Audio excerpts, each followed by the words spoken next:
Alhamdulillah guys, bateri iPhone high capacity kita ni dah terjual sebanyak 5,132. Untuk yang dekat TikTok Shop 4,037 unit terjual dalam masa 8 bulan. Untuk yang satu lagi, platform satu lagi yang warna, korang tahu lah warna apa kan?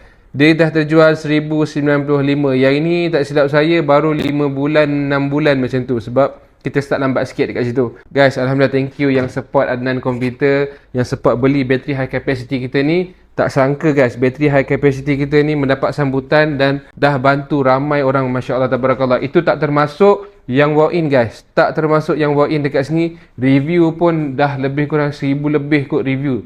Okay, lebih kurang 1,000 lebih lah review untuk dua-dua platform tu.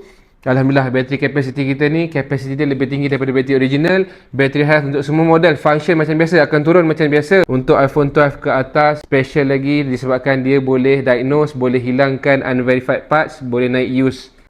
Okay, dan dia boleh gunakan battery management system tu lah.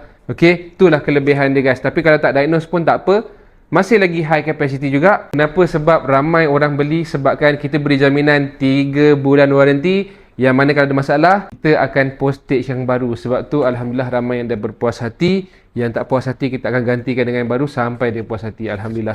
Dia yang cakap, okay, kita tunjuk postage sampai 80 satu hari.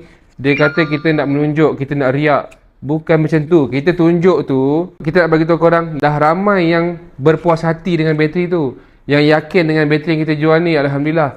Bukan kita nak riak. Okay, itu adalah part of marketing lah. Kita nak tunjuk yang ramai support, yang ramai beli, Alhamdulillah dah okay. Kita bacakan review juga kan. Review dekat komen. Tak termasuk lagi yang review-review yang diorang walk in ni. Kita ada juga. Ada sempat kita rakam, ada yang tak sempat kita rakam. Okay guys. So apa lagi? Yang masih lagi letak dalam beg kuning, yang masih lagi add to cart tapi tak beli-beli lagi, beli sekarang. Sebab apa? Sekarang tengah ada diskaun saya tengok. Ada 12% kan lebih kurang Tapi korang tengok, kalau ada diskaun terus check out. Sebab itu diskaun memang daripada TikTok. Kita memang tak akan bagi diskaun lah.